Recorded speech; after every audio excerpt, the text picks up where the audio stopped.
Hi guys, मेरा नाम है साहिल खन्ना। आज हम बात करेंगे शार्क टैंक के छठे एपिसोड के बारे में। क्या हुआ उसके अंदर, क्या क्या बिजनेस टर्म्स के बारे में बात करी गई और उससे हम क्या सीख सकते हैं। तो मैं आपको पूरा रिकैप देने वाला हूं कुछ ही मिनटों के अंदर, आपके 1 घंटा बचाने वाला हूं। तो सबसे पहला जो स्टार्टअप आया उसका नाम था टी फिट। ये नो शुगर वाली टी देते थे, मतलब बिना शुगर वाली चाय, जहां पे आपको बहुत सारी पैक करके बेची जाती थी। अगर मैं इसके प्राइस सेगमेंट की बात करके चलूं तो महंगा था, 120 रुपए की ये बॉटल बेच रहे थे। तो ये एक एक्सपेंसिव प्रोडक्ट है ओवरऑल देखा जाए तो अगर आप समझने की कोशिश करो, इसकी ऑडियंस को समझोगे तो ये ऑडियंस नॉर्मल किराना वाला दुकान पे नहीं बैठी है। ये ऑडियंस थोड़ी एलाइट ऑडियंस है। तो ये प्रोडक्ट ट्रेड में बिकेगा। जो बढ़िया बढ़िया आउटलेट होते हैं ना, जैसे 24/7 हो गया, या ऐसे आउटलेट जहां पे एक्सपेंसिव प्रोडक्ट मिलते हैं, वहां पे ये प्रोडक्ट बिकेगा। दूसरा, आप इसको D2C भी बेच सकते हो, मतलब अपनी खुद की वेबसाइट से बेच सकते हो। तो इन्होंने यही दोनों चैनल चुने हुए थे, जो कि मुझे अच्छा लगा। इनको समझ थी मेरा प्रोडक्ट कहां पे बिकेगा। तो अगर मैं ब्रेकेज की बात करके चलूं तो 35% जो प्रोडक्ट था वो इनकी वेबसाइट से बिक रहा था, 65% रिटेल चेन के ऊपर बिक रहा था जिनके साथ इनका टाइप था। मुझे पर्सनली इसके अंदर क्या अच्छा लगा, इनके फाउंडर्स और जो उनकी अपब्रिंगिंग हुई थी, मतलब उनके बच्चों को भी लेके आई हुई थी। तो जिस तरीके से बात चल रही थी ना, फील आ रही थी भाई ये बहुत अच्छी बैकग्राउंड फैमिली से बिलोंग करते हैं, फाइनेंशियली भी और मतलब एजुकेशन वाइज भी। तो इनको 120 रुपए का प्रोडक्ट बेचने वाली ऑडियंस के बारे में समझ थी। मैं अपनी बात करके चलूं तो भाई, मैं जिस बैकग्राउंड से बिलोंग करता हूं, मेरे लिए 120 रुपए की ड्रिंक पीना डेली बेसिस के ऊपर पॉसिबल नहीं है। मैं तो नहीं पीऊंगा। तो मैं उस प्रोडक्ट को समझ ही नहीं पाता। तो वो उस प्रोडक्ट को समझ पा रही थी। यही रीजन था मेरे हिसाब से कि उनको पता था कहां से क्या चलता है, कि कहां पे मेरा प्रोडक्ट बिकेगा, क्या होगा क्या नहीं होगा। उन्होंने अपनी कॉस्ट को बहुत अच्छे तरीके से समझ रखा था। यहां पे एक टेक्निकल वर्ड के बारे में बात करी गई थी, COGS, cost of good sold. इसका मतलब था हमको एक प्रोडक्ट बनाने में कितनी कॉस्ट लगती है।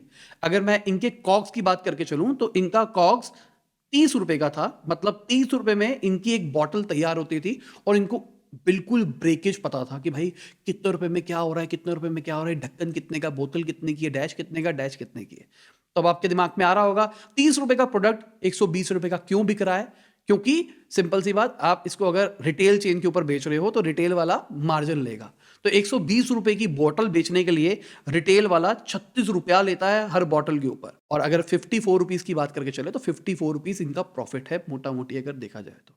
ये है ट्रेड की बात। ऑनलाइन के अंदर ओवरऑल ये लॉस के अंदर ही हो गए, क्योंकि ऑनलाइन के मार्जिन के बारे में बात नहीं करी गई। पर ओवरऑल जो इनका प्रॉफिट था वो कम था। क्योंकि अगर मैं इनकी सेल्स की बात करके चलूं, फाइनेंशियल ईयर 21-22 के अंदर इन्होंने 15.5 लाख की सेल करी, जिसमें इन्होंने 78,000 का प्रॉफिट बनाया। तो जो अभी हमने प्रॉफिट की कैलकुलेशन देखी, वो जो प्रॉफिट की कैलकुलेशन है वो मैच नहीं हो रही है। यहां पे ऑलमोस्ट ये 50% के आसपास पे मार्जिन पे ऑपरेट कर रहे हैं ऑफलाइन चैनल के अंदर। पर यहां पे अगर आप देखोगे तो बहुत कम प्रॉफिट मार्जिन आ रहा है। इसका सबसे बड़ा रीजन यही है कि ये ऑनलाइन मार्केटिंग कर रहे हैं, ऑनलाइन ब्रांडिंग कर रहे हैं, वहां पे ये लॉस में ऑपरेट कर रहे हैं, जिसके बारे में हमको समझाया नहीं गया। एक चीज मुझे इनकी और अच्छी लगी कि ये ना अपने प्रीमिक्स भी निकालने वाले आने वाले टाइम में, जहां पे ये एक्चुअल बिजनेस बना पाएंगे। क्योंकि अभी के टाइम पे बॉटल्स में बेच रहे हो तो शेल्फ लाइफ कम है, ट्रांसपोर्टेशन लॉजिस्टिक में खर्चा आ सकता है। पर अगर आप प्रीमिक्स पैकेटेस बेचोगे, मतलब गर्म पानी में घोलो और पी लो, तो ये बिजनेस बहुत बड़ा बन सकता है। इसमें एक चीज के बारे में और बात करी गई, जहां पे शार्क्स बताते हैं कि आप स्किमिंग स्ट्रैटेजी का यूज कर रहे हैं। अब स्किमिंग स्ट्रैटेजी क्या होती है? स्किमिंग मतलब अगर आप दूध उबालते हो पर मलाई जम जाती है ना, तो दिस इज स्किमिंग। कि आप क्या कर रहे हो, आप फोकस कर रहे हो कि पहले मैं दूध की मलाई बेचूंगा एलाइट ऑडियंस को। नॉर्मली अगर आप कोई एक्सपेंसिव फोन लेते हो तो क्या होता है, स्टार्टिंग के अंदर उसका प्राइस ज्यादा होता है, उसके बाद धीरे धीरे धीरे कम करते रहते हैं। तो skimming strategy basically elite audience के लिए होती है। आप एक ऐसी ऑडियंस को यूज कर रहे हो जिनसे हम पैसा कमाएंगे, सीधी सी हम प्रॉफिट मार्जिन के ऊपर खेलेंगे, प्रोडक्ट ज्यादा नहीं बेचेंगे। तो यहाँ पे स्कीमिंग स्ट्रैटेजी का मतलब यह है, आप जिसके साथ ऑपरेट करने वाले हो, आप बहुत हाई प्रॉफिट के ऊपर काम करोगे। यहाँ पे आपका गोल नहीं है नंबर ऑफ प्रोडक्ट्स बेचना, यहाँ पे आपका गोल है ज्यादा से ज्यादा प्रॉफिट बनाना। तो इनकी जो आस थी वो थी 50 लाख रुपए की, 16.67 करोड़ की वैल्यूएशन के ऊपर। और जो इनको फाइनली मिला है वो मिले हैं 50 लाख रुपीस, 6.25 करोड़ की वैल्यूएशन के ऊपर। तो इतनी ज्यादा वैल्यूएशन टूट गई। पर यहां पे एक चीज और बोली गई, उनके पास में टर्म शीट भी थी 1 करोड़ की, 20 करोड़ के कन्वर्टेबल नोट की वैल्यूएशन के ऊपर। तो बेसिकली अब ये नई टर्म्स क्या निकल के आ रही है, इस चीज को भी समझते हैं। सबसे पहली चीज टर्म शीट। तो टर्म शीट एक तरह का, आप मेरे पास आए, आपने मुझे कहा कि मुझे फंडिंग की जरूरत है, मैं कहा ठीक है मैं आपको इतने रुपए में इतने दे दूंगा, तो हमने एक टर्म शीट साइन कर दी, एक लीगल एग्रीमेंट है कि हाँ मैं आपको इतने रुपए दूंगा, और आपने कहा हाँ भाई ठीक है। अब ये पक्का नहीं है कि मैं आपको दूंगा और आप लोगे, ये बस दोस्ती यारी हो रही है, एक तरह का ये हैंडशेक एग्रीमेंट होता है।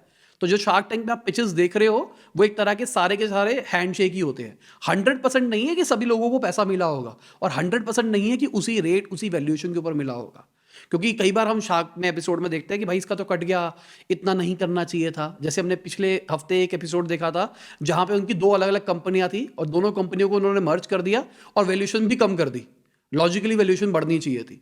तो अब आप सोच रहे होगे कि भाई वो लुट गया, ये हो गया, तो जब आप बाहर निकलते हो तो उसके बाद आपको लोग भी बताते हैं कि आप गलत करके आए हो, ये करके आए हो, तो बाद में नेगोशिएट होता है।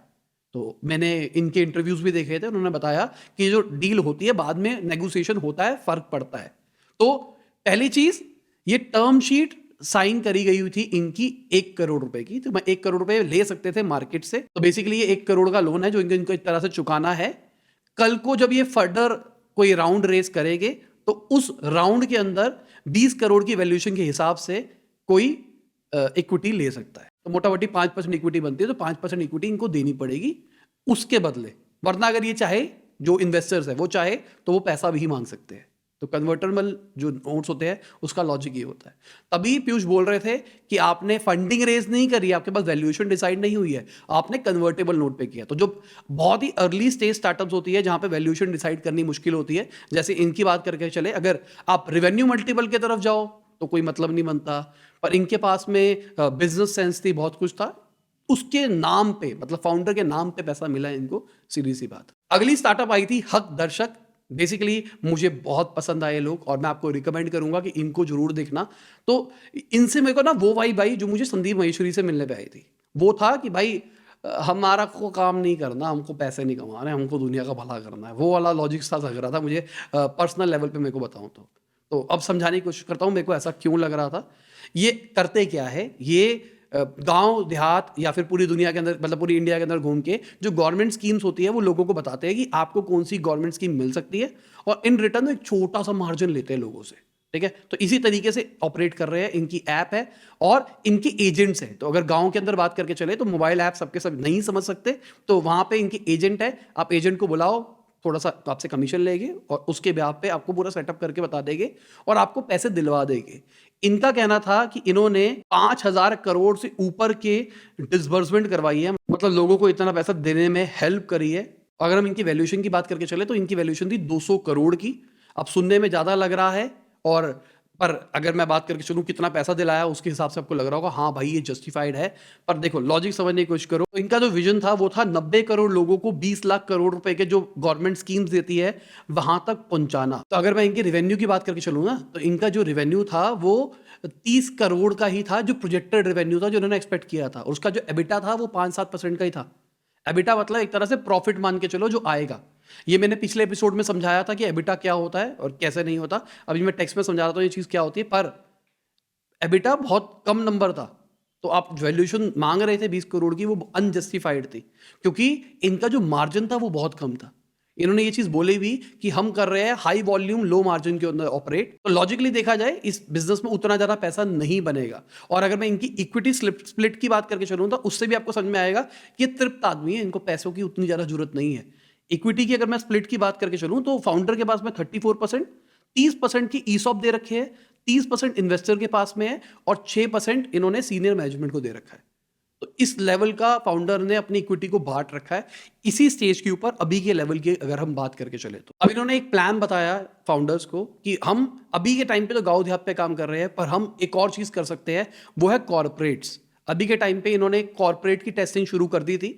तो कॉर्पोरेट मतलब अगर मेरी बड़ी कंपनी है, मेरे पास में 1000 एम्प्लॉयज है, तो आप मेरे 1000 एम्प्लॉयज को बेनिफिट दिलवाओगे, और हर एम्प्लॉय को बेनिफिट दिलाने के लिए मैं आपको एज ए एम्प्लॉयर कुछ पैसा दूंगा। तो ये 500 रुपए ले रहे थे एम्प्लॉयर से, यहां पे पैसा बन सकता है और बहुत ज्यादा पैसा बन सकता है मेरे हिसाब से। तो शार्क्स कह रहे थे क्या बनेगा पैसा क्या नहीं बनेगा। देखो सिंपल सी बात, अगर हम इंडिया की रिलायंस की बात करके चले, रिलायंस अगर ऑन बोर्ड हो जाता है तो हर बंदे से अगर 500 रुपए एनुअल बेसिस के ऊपर मिलता है तो कितना पैसा बन सकता है आप सोच नहीं सकते। और फाइनली अगर मैं डील क्लोज की बात करके चलूं तो 50 करोड़ वैल्यूएशन के ऊपर डील क्लोज हुई है। 50 करोड़ वैल्यूएशन, मतलब इनका प्रोजेक्टेड जो सेल थी वो 30 करोड़ की थी और वैल्यूएशन 50 करोड़, मतलब 2x का मल्टीपल भी नहीं मिला, रेवेन्यू मल्टीपल। आज के टाइम पे जो बड़े शार्क्स बैठे हैं उनके जो बिजनेसेस है उसके अगर आप मल्टीपल देखोगे तो आप डर जाओगे। ज्यादातर जो इंडिया के अंदर स्टार्टअप है वो लॉस मेकिंग है और उनका रेवेन्यू मल्टीपल मिलता है 1000 का, 100 का, मतलब कुछ भी रेवेन्यू के इतने टाइम्स दे रहे हैं और लॉस होने के बाद भी। तो ये तो प्रॉफिटेबल थे, पहली चीज ये अच्छा काम भी कर रहे थे, पर इनको वैल्यूएशन कम मिली। रीजन क्या था? जो इसका वॉल्यूम था कि आप कितना पोटेंशियली कमा सकते हो वो ज्यादा नहीं था। तो अभी के टाइम पे 50 करोड़ की वैल्यूएशन मांगने के लिए आया, कल को ये यूनिकॉर्न कंपनी कभी भी नहीं बन सकती। तो अगर यूनिकॉर्न कंपनी नहीं बनेगी तो इनको जो शार्क्स को मल्टीपल चाहिए अपने पैसे इन्वेस्टेड के ऊपर, वो नहीं मिल पाएगा। तो मैंने आपको पिछली वीडियोस में भी बताया था, शार्क्स इन्वेस्ट उन स्टार्टअप्स में करते हैं जहां पे उनको मल्टीपल मिले। मैंने अगर आज 1 लाख रुपए किसी में डाला है तो आइदर वो जीरो हो जाए, मुझे कोई दिक्कत नहीं है, पर अगर वो चले तो मुझे वो 1 लाख का 1 करोड़ रुपए दे। तो यहां पे वो अपसाइड नहीं दिखाई दे रही थी, इसलिए वैल्यूएशन को इतना नीचे लाया गया। तीसरा स्टार्टअप जो आया था वो था भास्कर पूरनपुली घर। तो बेसिकली ये पूरनपुली बेचते थे, मुझे नहीं पता, मैंने कभी भी टेस्ट नहीं किया। तो मैंने चीनी वाले पराठे खाया है तो मुझे वैसा सा लग रहा था, चीनी वाले पराठे वाली फील आ रही थी।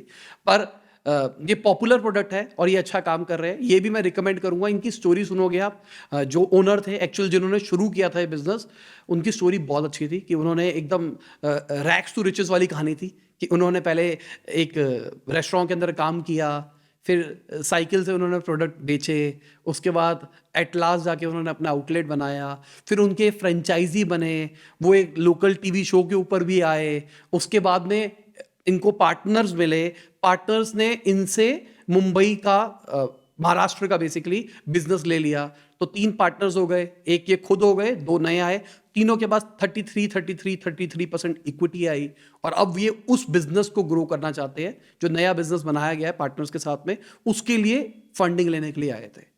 तो अभी के टाइम पे ये एक तरह का देखा जाए रेस्टोरेंट बिजनेस है जो कि जोमैटो स्विगी के ऊपर अवेलेबल है, प्लस ये स्नैक्स भी अवेलेबल करा रहे हैं। तो अगर मैं इनकी आस्क की बात करके चलूं तो ये 75 लाख रुपीस मांगने आए थे, 75 करोड़ की वैल्यूएशन के ऊपर। पर अगर आप इनकी फ्रेंचाइजी लेते हो तो इनके हिसाब से आप जितने की फ्रेंचाइजी लेते हो आप 1 साल के अंदर ही वो पैसा रिकवर कर सकते हो। तो शार्क्स ने बोला, और वो बहुत जेन्युइन बात थी, उन्होंने कहा कि मैं आप में इन्वेस्ट करने की जगह आपकी फ्रेंचाइजी क्यों ना लूं। तो उन्होंने कहा नहीं, वो आंसर नहीं था बेसिकली उनके पास में। तो लॉजिकली इसलिए ये डील नहीं हो पाई। पर देखा जाए उन्होंने पूरी इंडिया के अंदर ये पॉपुलर कर दिया कि भाई हमारी फ्रेंचाइजी लेते हो तो आप जो इन्वेस्टमेंट करोगे 1 साल के अंदर ही रिटर्न मिल जाएगा। तो इसके ऊपर अनुपम ने भी बोला कि आप यहाँ पे अपनी मार्केटिंग करने के लिए आए थे, आपने मार्केटिंग कर ली और जेन्युइनली अपनी मार्केटिंग करके निकल लिए और सही चीज थी। तो यही थी 6 एपिसोड की पिचेस। उम्मीद करता हूं आपको मजा आया होगा। लाइक कर दो, शेयर कर दो यार, फैलाओ, लोगों को बताओ ऐसी वीडियोस हम भी बना रहे हैं। बाय, गुड नाइट, शब बगैर, खुदा हाफिज, गुड मॉर्निंग और आफ्टरनून जब भी आप वीडियो देख रहे हैं। जय हिंद, वंदे मातरम।